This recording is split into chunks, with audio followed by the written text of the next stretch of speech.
more talent, top to bottom in the SEC than we thought. But though the SEC is, for all intents and purposes, is struggling right now, and and there are some things that need to be addressed. But moving forward, we'll discuss all those things. But in this matchup in this segment right here, I just want to cover the matchup between LSU and Mississippi State, but really because I want to talk about the amazing performance that Jaden Daniels had against them.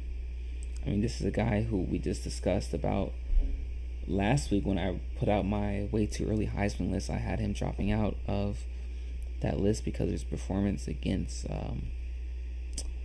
Florida State,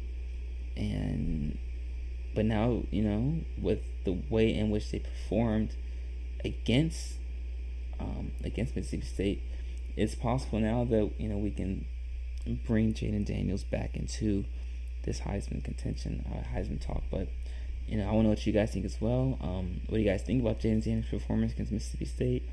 Is he a legitimate Heisman candidate? I want to know all of that. But he went 30 of 34, 361 yards, 2 touchdowns, to go along with 15 carries and 64 yards and 2 rushing touchdowns. And yes, I know this is a Mississippi State team that defensively has struggled so far throughout the season, but still a great opponent nonetheless. And Jaden Daniels looked much more poised and under control and in control of the offense than he did against Florida State. And so perhaps more so it's just a matter of him finding his rhythm, finding his groove. And we got to remember that Jaden Daniels last year also struggled early on in the season and then started to catch his groove, and especially during the Alabama game, he really started to pick up his stride and started to play better and vault into the Heisman contention last year as well. And same thing goes for this year. It looks like LSU offensively, they start out a little slow first couple weeks, but maybe they're starting to find their rhythm now. Maybe they're starting to find their groove and get comfortable. But what an amazing performance from Jaden Daniels, and also the defense of LSU.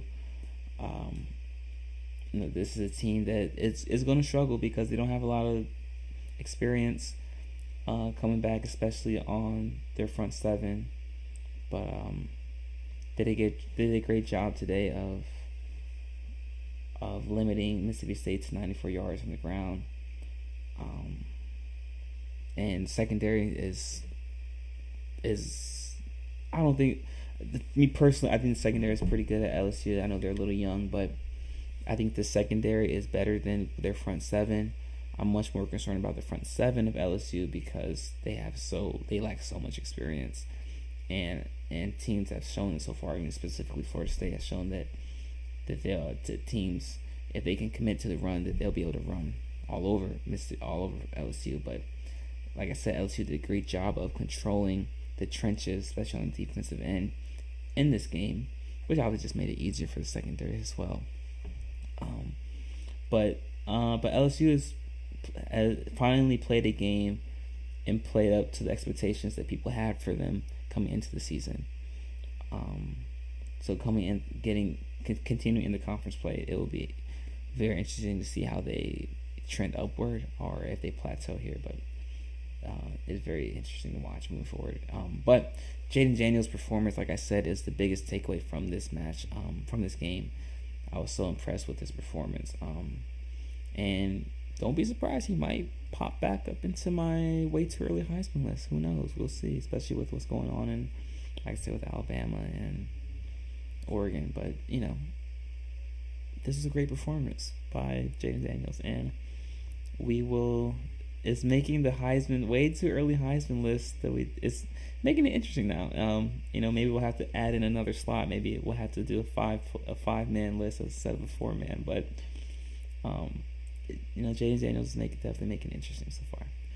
But tomorrow I do want to cover what exactly the state is of the SEC and what's going on in the SEC. I mean, a lot of teams are struggling, and there's been, Vanderbilt even lost yesterday to UNLV. I mean, there's been there's just a lot going on in the SEC right now, and a lot of teams are underperforming.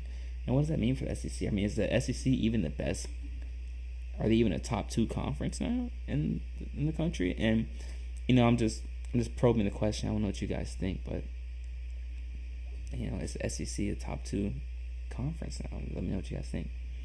And we'll cover that later in the week. But with that being said, guys, that's all we have for our show today. What an amazing show. Thank you guys so much for tuning in. And if you haven't already, be sure to click that subscribe button, hit that like button as well, so you guys can stay up to date on all of our latest content. Be sure to follow us on Patreon as well. You can do so by going to patreon.com, clicking on the search bar, and typing in GSMC Sports Network, so you can get access to all of our exclusive content that we post daily. And if you'd like to support our network and our company, you can do so by following the ticker and the link in the ticker below. Extremeelements.com/GSMC Sports Network./tip. Once again, extremeelements.com/GSMC Sports Network./tip. None of this is possible without you guys, the fans. So we're just so grateful for all the support and love that you show us by tuning in, and it's an honor to share with you guys my insight on the world of college football.